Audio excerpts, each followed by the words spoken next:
بسم الله الرحمن الرحيم. الحمد لله الذي أنزل على عبده الكتاب ولم يجعل له عوجا قيما لينذر بأسا شديدا من لدنه ويبشر المؤمنين الذين يعملون الصالحات أن لهم أجرا حسنا ماكثين فيه أبدا وينذر الذين قالوا اتخذ الله ولدا ما لهم به من علم ولا لآبائهم كبرت كلمة تخرج من أفواههم إن يقولون إلا كذبا فلعلك باخع نفسك على آثارهم إن لم يؤمنوا بهذا الحديث أسفا إنا جعلنا ما على الأرض زينة لها لنبلوهم أيهم أحسن عملا وإنا لجاعلون ما عليها صعيدا جرزا أم حسبت أن أصحاب الكهف والرقيم كانوا من آياتنا عجبا إذ أوى الفتية إلى الكهف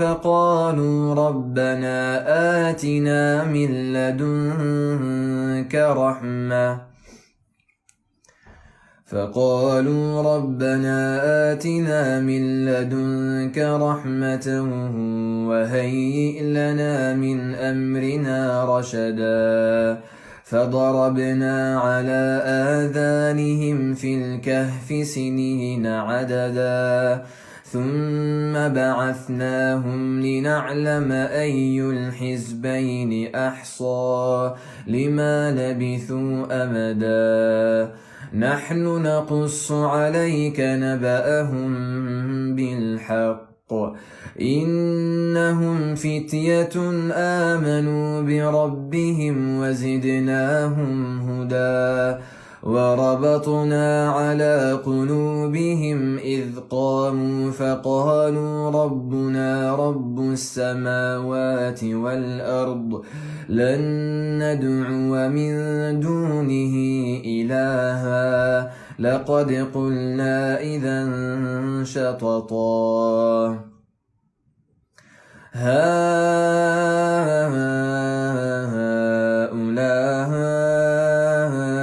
قومنا اتخذوا من دونه آلهة لولا يأتون عليهم بسلطان بين فمن أظلم ممن افترى على الله كذبا وإذ اعتزلتموهم وما يعبدون إلا الله فأووا إلى الكهف ينشر لكم ربكم من رحمته ويهيئ لكم من أمركم مرفقا وترى الشمس إذا طلعت تزاور عن كهفهم ذات اليمين وإذا غربت تقرضهم ذات الشمال وهم في فجوة منه ذلك من آيات الله من يهد الله فهو المهتد ومن يضلل فلن تجد له وليا مرشدا وتحسبهم أيقاظا وهم رقود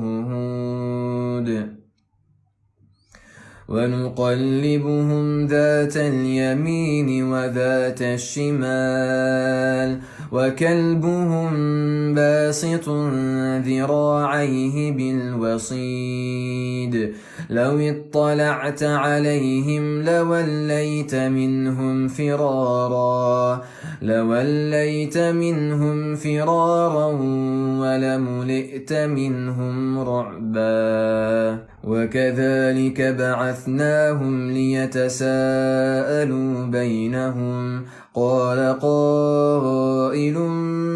منهم كم لبثتم قالوا لبثنا يوما أو بعض يوم قالوا ربكم أعلم بما لبثتم فابعثوا أحدكم بورقكم هذه إلى المدينة فلينظر أيها أزكى طعاما فليأتكم برزق منه وليتلطف ولا يشعرن بكم أحدا إنهم إن يظهروا عليكم يرجموكم أو يعيدوكم في ملتهم ولن تفلحوا إذا أبدا وكذلك أعثرنا عليهم ليعلموا أن وعد الله حق وأن الساعة لا ريب فيها إذ يتنازعون بينهم أمرهم فقالوا ابنوا عليهم بنيانا ربهم أعلم بهم قال الذين غلبوا على أمرهم لنتخذن عليهم مسجدا سيقولون ثلاثة رابعهم كلبهم ويقولون خمسة سادسهم كلبهم رجما بالغيب ويقولون سبعة وثامنهم كلبهم قل ربي أعلم بعدتهم ما يعلمهم إلا قليل فلا تمار فيهم إلا مراء ظاهرا ولا تستفت فيهم منهم أحدا ولا تقولن لشيء إني فاعل ذلك غدا إلا أن يشاء الله واذكر ربك إذا نسيت وقل عسى أن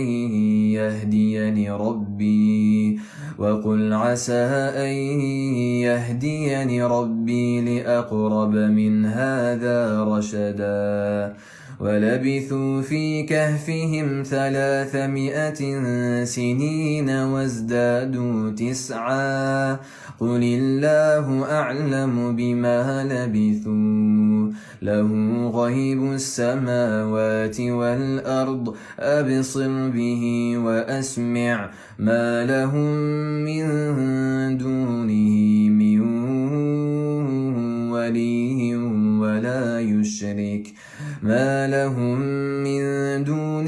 من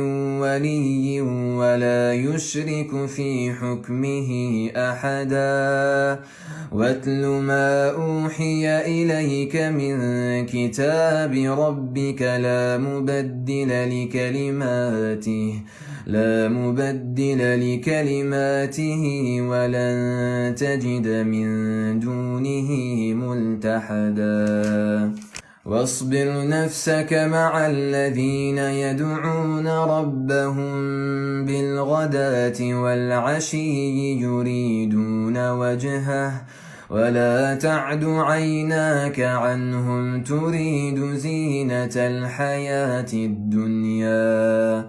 ولا تطع من أغفلنا قلبه عن ذكرنا واتبع هواه وكان أمره فرطا وقل الحق من ربكم فمن شاء فليؤمن ومن شاء فليكفر إنا أعتدنا للظالمين نارا أحاط بهم سرادقها وإن يستغيثوا يغاثوا بماء كالمهل يشوي الوجوه بئس الشراب وساءت مرتفقا إن الذين آمنوا وعملوا الصالحات إنا لا نضيع أجر من أحسن عملا أولئك لهم جنات عدن تجري من تحتهم الأنهار يحلون فيها من أساور من ذهب ويلبسون ثيابا خضرا من سندس واستبرق متكئين فيها على الأرائك نعم الثواب وحسنت مرتفقا واضرب لهم مثل الرجلين جعلنا لأحدهما جنتين من أعناب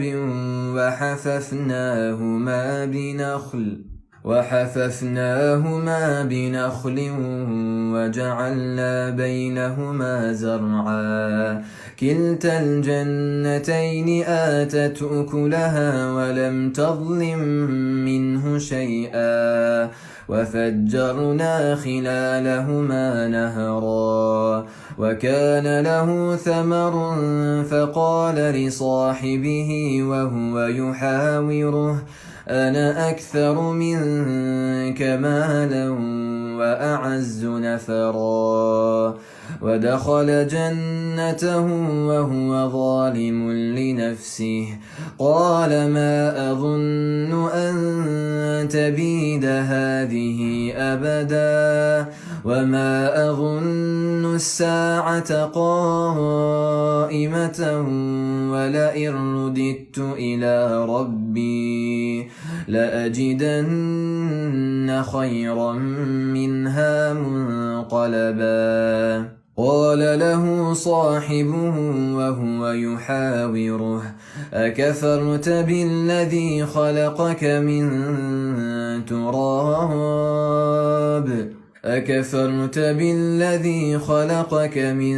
تراب ثم من نطفة ثم سواك رجلا لكن هو الله ربي ولا أشرك بربي أحدا ولولا إذ دخلت جنتك قلت ما شاء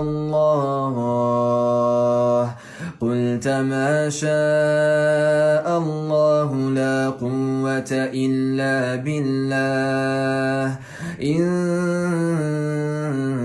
ترني أنا أقل منك مالا وولدا فعسى ربي أن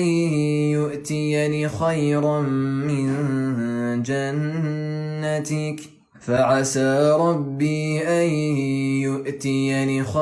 من جنتك ويرسل عليها حسبانا من السماء فتصبح صعيدا زلقا أو يصبح ماؤها غورا فلن تستطيع له طلبا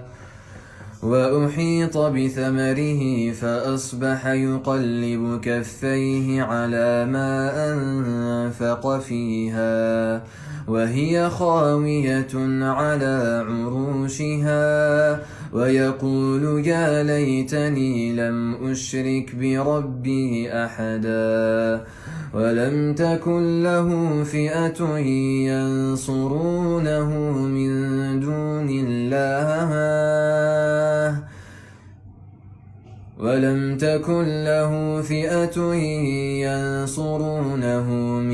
دون الله وما كان منتصرا هنالك الولاية لله الحق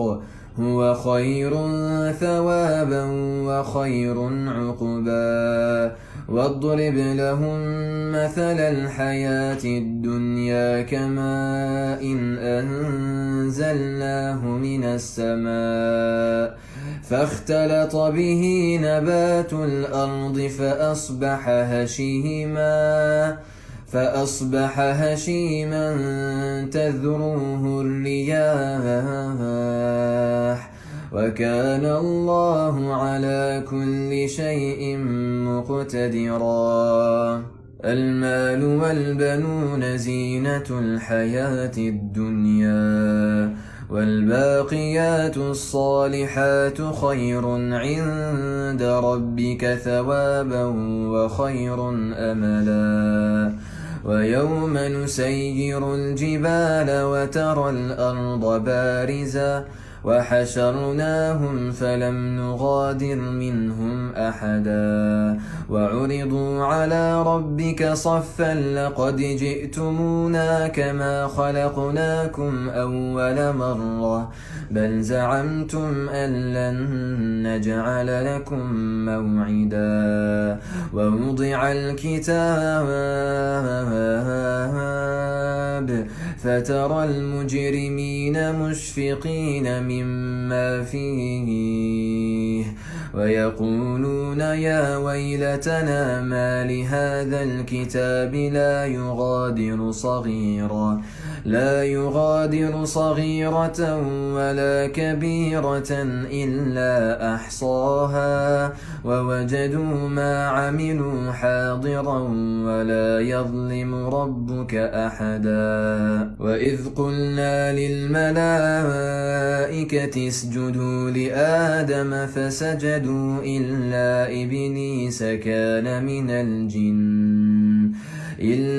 إبليس كان من الجن ففسق عن أمر ربه أفتتخذونه وذريته أولياء من دوني وهم لكم عدو بئس للظالمين بدلا ما أشهدتهم خلق السماوات والأرض ولا خلق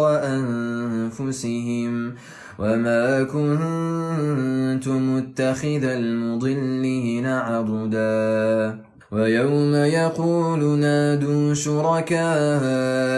الذين زعمتم فدعوهم فلم يستجيبوا لهم وجعلنا بينهم موبقا ورأى المجرمون النار فظنوا أنهم مواقعوها ولم يجدوا عنها مصرفا ولقد صرفنا في هذا القرآن للناس من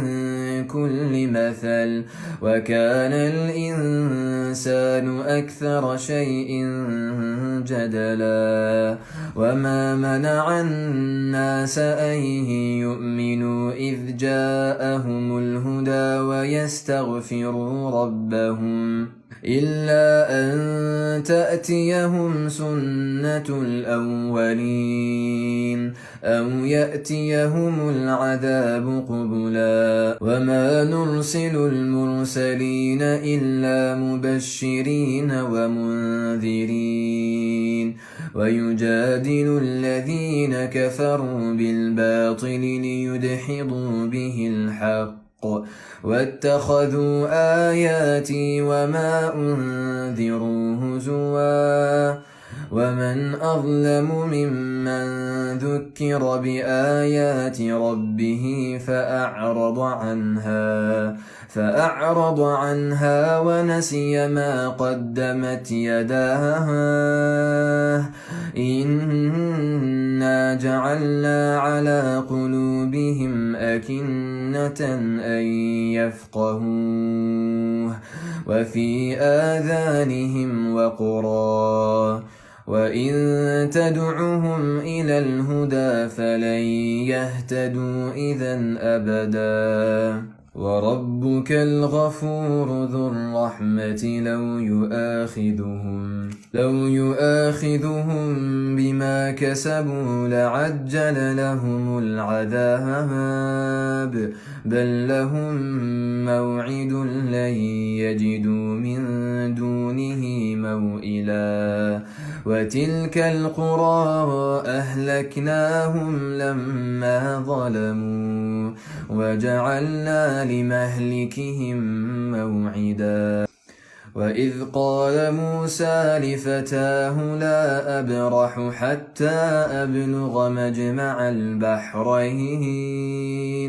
حتى أبلغ مجمع البحرين أو أمضي حقبا فلما بلغا مجمع بينهما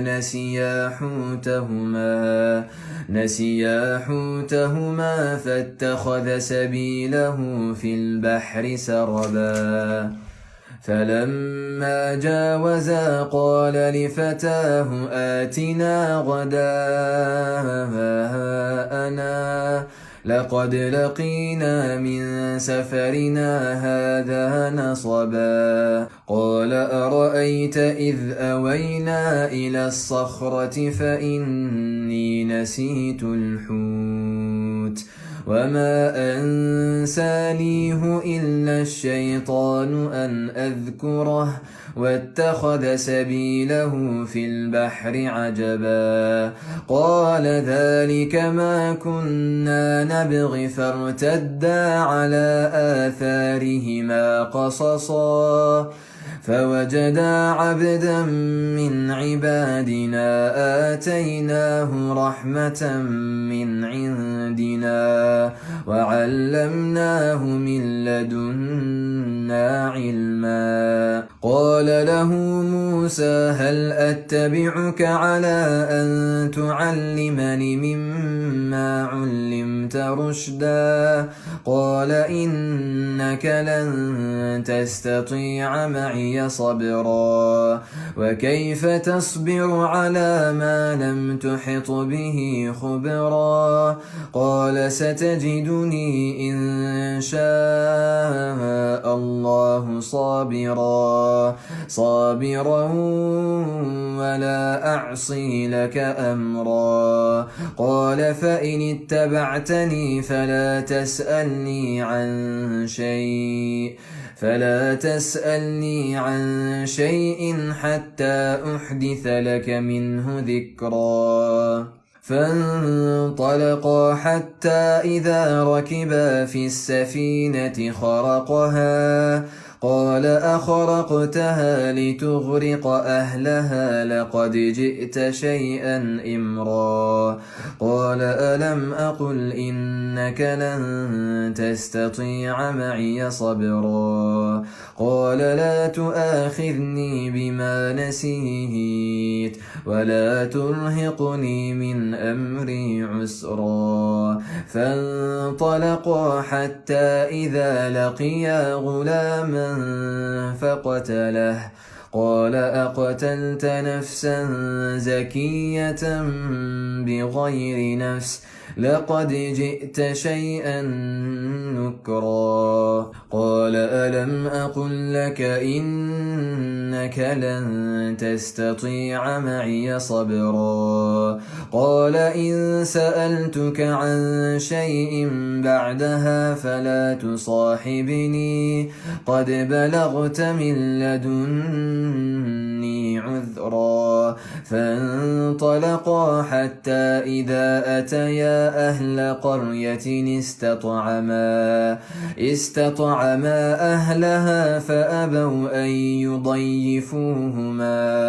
فوجدا فيها جدارا يريد أن ينقض فأقامه قال لو شئت لاتخذت عليه أجرا قال هذا فراق بيني وبينك سأنبئك بتأويل ما لم تستطع عليه صبرا أما السفينة فكانت لمساكين يعملون في البحر فأردت أن أعيبها وكان وراءهم ملك يأخذ كل سفينة غصبا وأما الغلام فكان أبواه مؤمنين فخشينا أن يرهقهما طغيانا وكفرا فأردنا أن يبدلهما ربهما خيرا منه زكاة وأقرب رحما وأما الجدار فكان لغلامين يتيمين في المدينة وكان تحته كنز لهما وكان أبوهما صالحا فأراد ربك أن يبلغا أشدهما ويستخرجا كنزهما رحمة من ربك وما فعلته عن أمري ذلك تأويل ما لم تسطع عليه صبرا ويسألونك عن ذي القرنين قل سأتلو عليكم منه ذكرا إنا مكنا له في الأرض وآتيناه من كل شيء سببا فأتبع سببا حتى إذا بلغ مغرب الشمس وجدها تغرب في عين حمئة ووجد عندها قوما قلنا يا ذا القرنين إما أن تعذب وإما أن تتخذ فيهم حسنا قال أما من ظلم فسوف نعذبه ثم يرد إلى ربه فيعذبه عذابا نكرا وأما من آمن وعمل صالحا فله جزاء الحسنى وسنقول له من أمرنا يسرا ثم أتبع سببا حتى إذا بلغ مطلع الشمس وجدها تطلع على قوم لم نجعل لهم من دونها سترا كذلك وقد أحطنا بما لديه خبرا ثم أتبع سببا حتى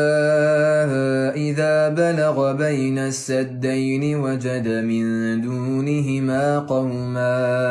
وجد من دونهما قوما لا يكادون يفقهون قولا قالوا يا ذا القرنين إن يأجوج ومأجوج مفسدون في الأرض فهل نجعل لك خرجا على أن تجعل بيننا وبينهم سدا